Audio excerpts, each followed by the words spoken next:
கர்த்தராகிய இயேசுவின் இனிமையுள்ள நாமத்தில் நான் உங்களை வாழ்த்துகிறேன், வரவேற்கிறேன்.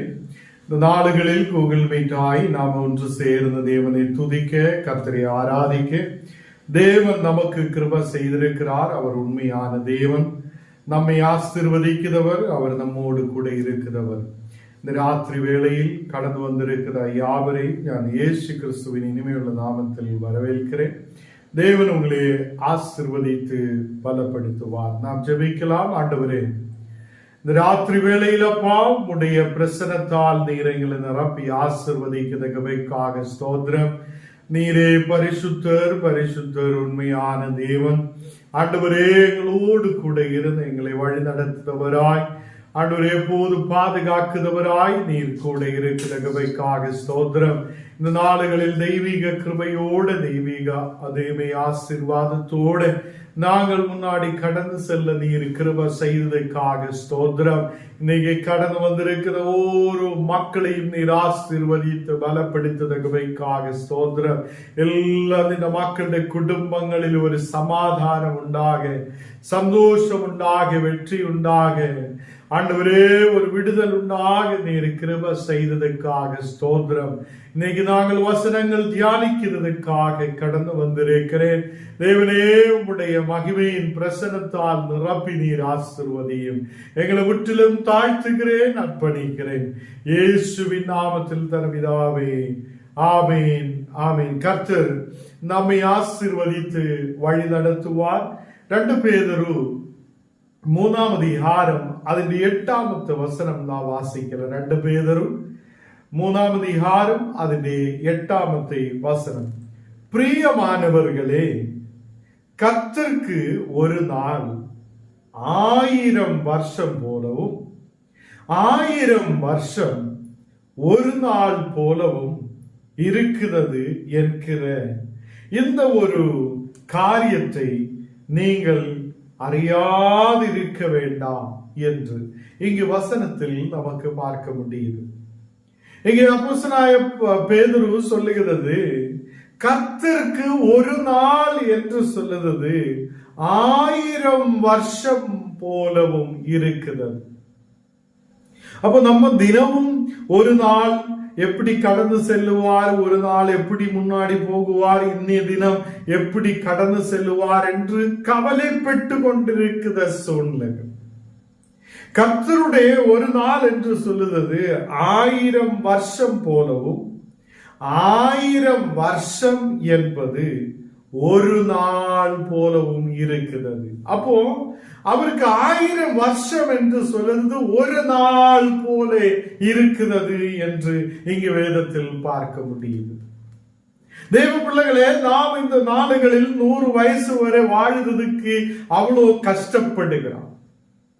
சில பேர் 50 வயசுல இறந்து போகிறார், 60 வயசுல இறந்து போகிறார், 70 வயசுல இறந்து போகிறார். 100 வயசு வரை இருக்கிறது அவ்வளவு கஷ்டமா இருக்கிறது. இந்த நாடுகளில் மக்கள் வியாதியோடும், பலவீனதையோடும், கண்ணீரோடும், பாரத்தோடும் எப்படியோ எங்க வாழ்க்கையை முடித்து விடலாம் என்று சொல்லி கடந்து சென்று கொண்டிருக்கும் போது ஆண்டவர் வார்த்தை சொல்லுகிறது, அவருக்கு 1000 வருஷம் ஒரு நாள் போலவே இருக்கிறது என்று சொல்லப்படுகிறார். அவர் இந்த உலகத்தை படைத்தவராய தேவன். ஆண்டவர் இந்த உலகத்தை உருவாக்கி இருக்கிறார். அவர் என்னையும் உங்களையும் உருவாக்கி இருக்கிற தேவன். நம்ம அநேகம் நாளுகள் அதை தேவனை விட்டு தூரமாய் கடந்து சென்றிருக்கலாம். கர்த்தரை நினைக்காமல் இருந்திருக்கலாம். தேவ பிள்ளைகளே, நம்மை உருவாக்கியவனாய, நம்மை உருவாக்கி இந்த உலகத்தில் வைத்திருக்கிறவனாய ஒரு தேவன் உண்டு. அவர் நம்மை ஆசீர்வதிக்கிறவர். அவர் நமக்கு ஆரோக்கியத்தை கொடுக்கிறவர். அவர் நம்மை பலத்தோடு வழி நடத்துகிறவர். எல்லா கவலைகளையும், அதை கண்ணீரான சூழ்நிலைகளையும் மாற்றுதவராய் இருக்கிறது. கர்த்தர் பிள்ளைகளே, நாம் நினைக்கும் நமக்கு ஒரு நாள் 24 மணி நேரம். நமக்கு இந்த 24 மணி நேரம் எப்படி அதை முன்னாடி கொண்டு போனோம் என்று தெரியாமல் இருக்கிறார். அநேகர் குடும்பத்தில் சண்டைகளும் பிரிவினைகளும் பிரச்சனைகளோடும் கவலையோடும் கண்ணீரோடும் இருக்கிறார். ஒரு சமாதானம் இல்லையே, ஒரு சந்தோஷம் இல்லையே, எங்கள் வாழ்க்கையில் ஒரு விடுதல் இல்லையே என்று சொல்லி அநேகர் இருக்கிறார். சில பேரோட வேலையே சண்டை போடுற வேலைகள் தான். காலையில் எழும்பணும், குடும்பத்தில் சண்டை போடணும், கடைசி வரையிலும் அடி குஸ்தி அப்படிதான் நம்ம விரும்புகிறார். கர்த்தர் ஒரு சமாதானத்தை நமக்கு கொடுக்க விரும்புகிறது. அவர் நம்மை சமாதானத்தோடு வழி நடத்துத தேவன். ஒரு நாள் 24 மணி நேரம் நமக்கு எவ்வளோ கஷ்டத்தை கொடுக்கிறதா இருக்குது, எவ்வளவு மனக்கவலைகள் நமக்கு உருவாகிறதா இருக்குது. இந்த நாடுகளில் நாம் இங்கே பார்த்திருந்தால் தேவனுக்கு ஒரு நாள் அதே 1000 வருஷம் மாதிரியும் 1000 வருஷம் ஒரு நாள் போலவும் அவருக்கு இருக்கிறது. அப்போ அவருக்கு முன்னாலே 1000 வருஷம் என்று சொல்லுவது எந்த கவலைக்கும் இடமில்லாத ஒரு வருஷங்களாய் ஒரு நாளாய் இருக்கிறது என்று காணப்படுகிறார்.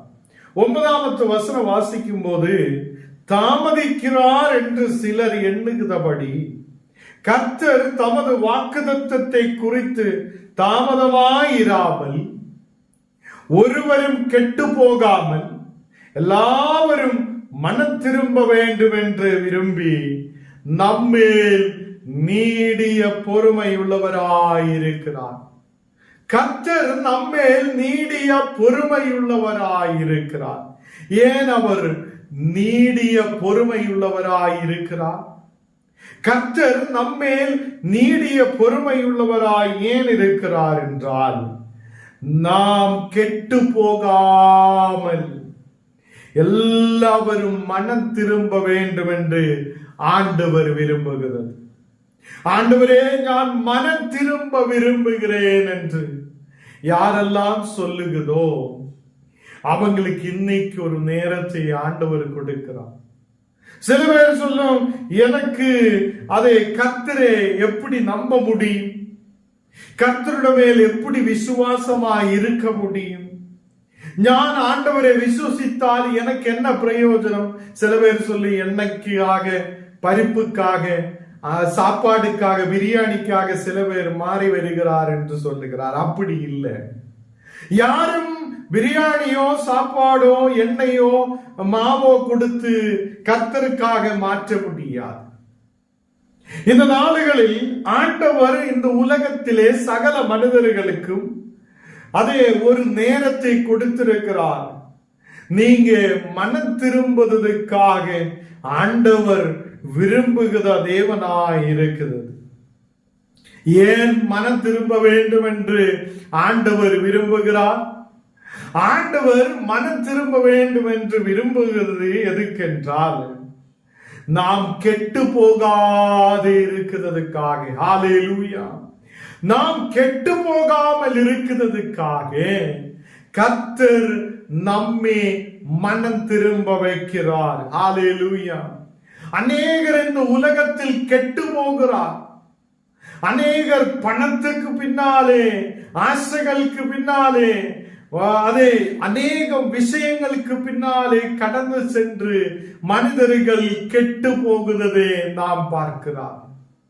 கர்த்தர் பிள்ளைகளே, நாம் கெட்டு போகாமல் இருக்கிறதுக்காக இயேசுவே என்னையே உனக்காக அர்ப்பணிக்கிறேன் என்று சொல்லட்டும். ஆண்டவரே என்னையே ஒப்பு கொடுக்கிறேன் என்று சொல்லட்டும். இன்னைக்கு யாரெல்லாம் மனம் திரும்ப விரும்புதோ நீங்க சொல்லட்டும், ஆண்டவரே நான் மனம் திரும்ப விரும்புகிறேன். தேவனே, நீர் என்னை தொடும், என்னுடைய குடும்பத்தை நீர் தொடும், என்னுடைய கணவனுக்கு ஒரு விடுதலை தாரும், என்னுடைய கணவனுக்கு ஒரு மாற்றத்தை கொடும், குடிப்பழக்கங்கள் மாற்றப்பட நீர் கிருபை செய்யும், பிள்ளைகளில் ஒரு மாற்றம் உண்டாக கிருபை செய்யும். தேவனே, நான் என்னையும் என்னுடைய குடும்பத்தையும் உம்முடைய கரத்தில் ஒப்பு கொடுக்கிறேன் என்று யாரெல்லாம் சொல்ல விரும்புதோ அவங்கள் கெட்டு போகாமல் நித்திய ஜீவனை அடையும்படி கர்த்தர் நமக்கு கிருபை செய்வார். ஹல்லேலூயா. இந்த நாடுகளில் தேவ பிள்ளைகளே, கர்த்தர் உங்கள் குடும்பத்தை ஆசீர்வதிக்க விரும்புகிறேன். நீங்க கெட்டு போகணும் என்ற அல்ல, நீங்க கெட்டு போகணும் என்று தேவன் விரும்புவது இல்லை. நீங்க கெட்டு போகாமல் நித்திய ஜீவனை அடையும்படி கர்த்தர் நமக்காக இயேசுவை தந்தருளி இருக்கிறார். கர்த்தரே இந்த உலகத்தில் மாம்சமாக நம்முடைய இடையில் இறங்கி வந்திருக்கிறது. அதே இந்த நாளுகளில் தேவன் நமக்கு ஒரு அரை மணி நேரத்தை கொடுத்திருக்கிறது. இந்த நேரத்தில் நாம் யாரெல்லாம் மனம் திரும்ப விரும்புதோ அவங்க சொல்லட்டும், தேவனே என்னையே உம்முடைய கரத்தில் ஒப்புக் கொடுக்கிறேன். என் குடும்பத்தில் சமாதானத்தை கொண்டு நிரப்பும். தேவனே, என் குடும்பத்தில் யாரும் கெட்டு போகாமல் ஆண்டவரே எனக்கு ஒரு விடுதலை நீர் அனுப்பும் என்று சொல்லட்டும். தேவன் நம்மை மனம் திரும்ப வேண்டும் என்று சொல்லி அவர் விரும்பி இருக்கிறவராயிருக்கிறார். அதனாலே நம்மேல் நீடிய பொறுமை உள்ளவராய் தேவன் இருக்கிறது. நீடிய பொறுமை உள்ளவராய் தேவன் காணப்படுகிறார். 10ஆம் வசனத்தில் வாசிக்கும் போது, கர்த்தருடைய நாள் இரவிலே திருடன் வருகிறது போல, அதே திருடன் வருகிற விதமாய் வரும். அப்போ இயேசு இனியும் திருப்பி வருவார் என்று நாம் கிறிஸ்தவ மக்கள் விசுவசிக்கிறோம். அது இரவிலே திருடன் எப்படி வருதோ அதே மாதிரி இயேசு வருவார் என்று சொல்லப்படுகிறார். திருடன் நமக்கிட்ட சொல்லிட்டு வரமாட்டேன், நான் இன்னைக்கு வரப்போகிறான், உன்னோட பொருள் எல்லாம் எடுத்துட்டு போகிறார் என்று திருடன் சொல்லிட்டு வரமாட்டேன். அதே மாதிரி திருடன் இரவிலே திருடன் வருகிறது போல கர்த்தருடைய வருகையும் அதி சீக்கிரத்தில் வரப்போகிறது என்று சொல்லப்படுகிறது. அப்பொழுது வானங்கள் மடமடையா என்று அகன்று போகும். நாம் இப்போ பார்க்கிற வானங்கள் கர்த்தருடைய வருகையில் அது மடமடா என்று அகன்று போகும் என்று சொல்லுகிறார். இந்த வானமும் பூமி என்றென்றைக்கு நிற்கிறது அல்ல. நாம் இப்போ நிற்கிற இந்த பூமி அது அக்கினிக்காக காத்து வைத்திருக்கிறார் என்று வசனம் சொல்லுகிறது. இந்த பூமி அதே வானமும் பூமியும் ஒழிஞ்சு போகுவதாயிருக்கும். அக்கினியால் இது எரியப்படுவதற்காக வைத்திருக்கிறார். அநேக வீடுகள், அநேக கிரியைகள், அநேக செல்வங்கள் இந்த உலகத்தில் நாம் சேர்த்து வைக்கும் போதும் இந்த பூமி கடைசியில் அது அக்கினிக்காக காத்து வைத்திருக்கிறது என்று தேவனுடைய வார்த்தை சொல்லப்படுகிறது. நாம் இந்த பூமியில் என்றென்றைக்கும் நிலநிற்க முடியாது. இந்த பூமியும் அப்படியே தான். இந்த வானம் மடமடை என்று அது அகன்று போகும். இப்பூதங்கள் வெந்து உருகி போகும் என்று சொல்லுகிறார். பூமியும் அதில் உள்ள கிரியைகளும் எரிந்து அழிந்து போகும் என்று வசனம் சொல்லுகிறது. அப்போ இந்த பூமியில் உள்ளது எல்லாம் தீயாலே எரிந்து போகும், அக்னியாலே எரிந்து போகும் என்று வசனம் சொல்லுகிறது.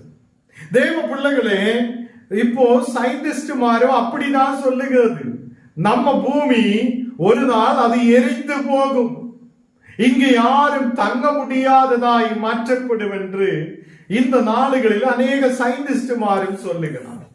அதனாலே இந்த பூமியில மனிதர்களை வேற இடத்துக்கு கொண்டு போக முடியுமா என்று சொல்லி அநேக ராக்கெட்டுகள் அனுப்பி மக்கள் தேடி தேடி பார்க்கிறார், எப்படியாவது இந்த பூமியில மக்களை வேற இடத்தில் கொண்டு போக முடியுமா. கர்த்தருடைய வருகை அது சீக்கிரமாய் இருக்கிறது. அவர் எப்போ வரும் என்று இந்த உலகத்திலே மக்களுக்கு யாருக்கும் தெரியாது. கர்த்தர் பிள்ளைகளே, அவர் திருடன் வருகிறது போல அவர் வரும். ஏன் அவர் தாமதிக்கிறார்? அநேகர் சொல்லு, நம்ம தினமும் கேட்கிறார், கர்த்தர் வரும், கர்த்தர் வரும், இப்போ வரும், நாளை வரும் என்று சொல்லி அநேகர் சொல்லுவதே நாம் கேட்டிருக்கலாம். ஏன் அவர் தாமதிக்கிறார்? ஆண்டவர் நாம் யாரும் கெட்டு போகாமல் இருக்கணும் என்று அவர் விரும்புகிறார். ஒருவரும் கெட்டு போகாமல் எல்லாரும் மனம் திரும்ப வேண்டும் என்று அவர் விரும்புத தேவனாய் இருக்கிறது. கர்த்தருடைய பிள்ளைகளே, மனம் திரும்பலுக்காக இந்த நேரத்தை ஆண்டவர் நமக்கு கொடுக்கிறது. நாம் மனம் திரும்பியலா என்றால் நமக்கு தெரியும், நோவாவுடைய காலத்தில் எல்லா மக்களுக்கும் நோவா சொல்லி இந்த உலகம் அதை தண்ணீரால் அழிஞ்சு போகும்.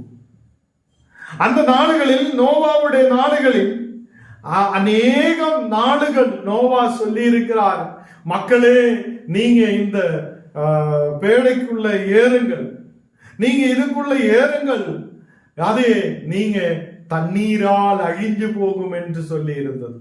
மழை வரும் என்று சொல்லும் போது மக்கள் கிண்டல் கேள்வி பண்ணி இருக்கிறார். நோவா கிட்ட தேவன் சொல்லி இருக்கிறார், மனிதர்களுக்கெல்லாம் சொல்லுங்கள், இந்த உலகம் தண்ணீரால் அழிய போகிறது என்று. அப்படியே அவர் நல்ல ஒரு பேழையெல்லாம் உருவாக்கி அவர் அங்கே மனிதர்கள்கிட்ட சொல்லிட்டும் யாரும் மனிதர்கள் கேட்டதில்லை. எல்லாரும் கிண்டல் கேள்வி பண்ணிட்டே இருந்திருக்கிறது. இங்கே 6வது வசனத்தில் நாம் வாசிக்கும் போது, அப்பொழுது இருந்த உலகம் ஜல பிரளயத்தினாலே அழிந்தது என்பதே மனதாலே அறியாமல் இருக்கிறார்கள் என்று காணப்படுகிறது. அந்த காலத்தில் இருந்த இந்த பூமி, இந்த உலகம், அது ஜல பிரளயத்தினாலே அழிந்து போனது என்று காணப்படுகிறது. கர்த்தருடைய பிள்ளைகளே, நோவாவுடைய காலத்தில் அந்த தண்ணீரால் அநேகர் அது உலகத்தில் இருந்து எடுக்கப்பட்டது. உலகத்திலே சகலதும் அழிக்கப்பட்டது. தேவன் சொன்ன வார்த்தை அது செய்து முடித்திருக்கிறார். நோவாவும் அவங்களுடைய குடும்பமும் மட்டும்தான் ரட்சப்பட்டிருக்கிறார். அதுக்குள்ள அவங்கள் பெரிய ஒரு கப்பல் மாதிரி உருவாக்கி அதிலே அவங்களும் அவங்களுடைய குடும்பமும் இரண்டு வைத்து எல்லா பறவைகளும் எல்லா மிருகங்களையும் அதுக்குள்ள ஏற்றி இருக்கிறது என்று வேதத்தில் பார்க்க முடியுது. எல்லா மக்களும் மழை வந்து பூமியில் தண்ணி நிரம்பி எல்லா பெரிய மலைகளுக்கு மேலாக தண்ணி நிரம்பினது என்று காணப்படுது. கர்த்தருடைய பிள்ளைகளே, பூமி முழுவதும் மழையால் அதை நாசம் பண்ணப்பட்டது. அன்னைக்கு நோவா சொல்லியது கேட்டதால் இன்னைக்கு அவங்க விடுதல் பெற்றுக்கொள்ளுமாயிருந்திருக்கிறார். யாருமே கேட்கவில்லை. இதே மாதிரி இன்னைக்கும் தேவன் நம்மோடு கூட பேசுகிறது. இந்த பூமி அக்கினியாலே எரிக்கப்படும். அதுக்கு முன்னாலே நமக்கு ஒரு மனம் திரும்பல் தேவையாயிருக்கிறது. இந்த பூமியில் அப்படியே அக்கினி எரியும் போது நம்ம எப்படி தப்பிக்க முடியும்? நமக்கு எப்படி இந்த பூமியில் வானம் அப்படியே போய்விடும் போது, பூமி அழிக்கப்படும் போது நமக்கு எப்படி தப்பிக்க முடியும்? மனிதரால் என்ன செய்ய முடியும்? அப்போ ஒரு ஜல பிரளயத்தினாலே எப்படி இந்த பூமியை அழித்திருக்குதோ அதே மாதிரி கர்த்தருடைய வருகையில் அது இந்த பூமி அது அக்கினியால் எரிக்கப்படும் என்று வேதத்தில் காணப்படுகிறது. தேவ பிள்ளைகளே, இந்த நாடுகளில் நமக்கு என்ன தேவையாயிருக்குது என்றால் மன திரும்பல் தேவையாயிருக்கிறது. தேவனே, நான் மனம் திரும்ப விரும்புகிறேன், என்னை அந்த குடும்பத்தை விடுவிக்குங்க. அப்ப நமக்கு இயேசு ஒரு நித்திய ஜீவனை கொடுக்கிறவராய் இருக்கிறது. 7வது வசனத்தில் நாம் வாசிக்கும் போது, இப்பொழுது இருக்கிற வானங்களும் பூமியும் அந்த வார்த்தையினாலே அக்கினிக்கு இரையாக வைக்கப்பட்டிருக்கிறது. தேவ பக்தி இல்லாதவர்கள் நியாயம் தீர்க்கப்பட்டு அழிந்து போகும் நாள் வரைக்கும் காக்கப்பட்டிருக்கிறது என்று சொல்லப்படுகிறது. எத்தனை இந்த பெரிய ஒரு வசனம் இங்கே சொல்லப்படுகிறார். இந்த இப்போ இருக்கிற வானங்களும் பூமியும் அந்த வார்த்தையினாலே அக்கினிக்கு இரையாக வைக்கப்பட்டிருக்கிறார் என்று காணப்படுகிறார். வார்த்தையாலே சகலம் உருவாயிருக்கிறார். கர்த்தருடைய வார்த்தையாலே சகலத்தையும் உருவாக்கி இருக்கிறார். இந்த பூமியும் இந்த வானமும் அக்கினிக்கு இரையாக வைக்கப்பட்டிருக்கிறது என்று சொல்லப்படுகிறது. தேவ பக்தி இல்லாதவர்கள் நியாயம் தீர்க்கப்பட்டு அழிந்து போகும் என்று காணப்படுகிறார். இன்னைக்கு தேவ பக்தி உங்களுக்குள்ளே உருவாகட்டும். தேவனே, உம்முடைய மேல் நான் நம்புகிறேன், நம்பிக்கையுள்ளவராய் இருக்க விரும்புகிறேன். தேவனே, உம்முடைய பக்தியிலே என்னை நடத்துங்க என்று சொல்லப்படுது. தேவ பிள்ளைகளே, முன்னாடி நோவாவுடைய நாட்களில் ஜல பிரளயம் உருவாய் என்றால், தண்ணீரால் எல்லாம் அழிந்து போய் என்றால், இன்னைக்கு நமக்கு ஆண்டவர் நம்மை அழிக்க விரும்புவதில்லை. இவன் மனம் திரும்பட்டும், ஒரு நாள் கூட கொடுக்கலாம், இவன் மனம் திரும்பட்டும் என்று சொல்லி நம்மை இந்த உலகத்தில் வைத்திருக்கிறது. தேவ பிள்ளைகளை, இந்த நாடுகளில் நாம் ஜெபிக்கும் போது நம்மையே ஒப்பு கொடுக்கட்டும், நம் குடும்பத்தை ஒப்பு கொடுக்கட்டும். தேவனே, நான் என்னையே உம்முடைய கரத்தில் அர்ப்பணிக்கிறேன் என்று சொல்லட்டும். தேவன் உங்களை, உங்களுடைய குடும்பத்தையும் ஆசீர்வதிப்பார், பிள்ளைகளை ஆசீர்வதிப்பார். தேவன் நம்மை வழி நடத்துவார். நாம் ஜெபிக்கலாம். தேவனே, இந்த ராத்திரி வேளையில் அப்பா, உம்முடைய பிரசனத்தால் நீர் எங்களை நிரப்பி ஆசீர்வதித்து வழி நடத்துவதற்காக ஸ்தோத்திரம். இந்த ராத்திரி வேளையில் தேவனே, நீர் எங்களோடு கூட பேசி இருக்கிறதுக்காக ஸ்தோத்திரம். ஆண்டவரே, எங்கள் குடும்பங்களில் ஒரு சமாதானம் உருவாகட்டும், வியாதிகள் பலவீனதைகள் விட்டு மாறப்படட்டும், கண்ணீரான சூழ்நிலைகள் இயேசுவின் நாமத்தில் மறையப்படட்டும். இன்னைக்கு வந்திருக்கிற ஓரோ மக்களுடைய குடும்பங்களிலும் ஒரு தெய்வீக விடுதல் நடக்கப்பட கிருபை செய்யும். விசேஷமாக அந்த மகனுக்காக ஜெபிக்கிற அந்த தாய்க்காக, தகப்பனுக்காக விசேஷமாய் ஜெபிக்கிறேன். ஒரு விடுதல் நீர் கொடுக்கிறதுக்காக ஸ்தோத்திரம். ஒரு அற்புதத்தை நீர் செய்ததுக்காக ஸ்தோத்திரம். இன்னைக்கு கடந்து வந்திருக்கிற எல்லா மக்களையும் உம்முடைய கரத்தில் அர்ப்பணித்து ஒப்பு கொடுக்கிறேன். ஆண்டவரே, நாங்கள் ஆண்டவரே உம்முடைய கரத்தில் எங்களை அர்ப்பணிக்கிறேன். நீர் எங்களுக்கு ரட்சிப்பை கொடுக்கிற தேவன், நீர் எங்களை விடுவிக்கிற தேவன்.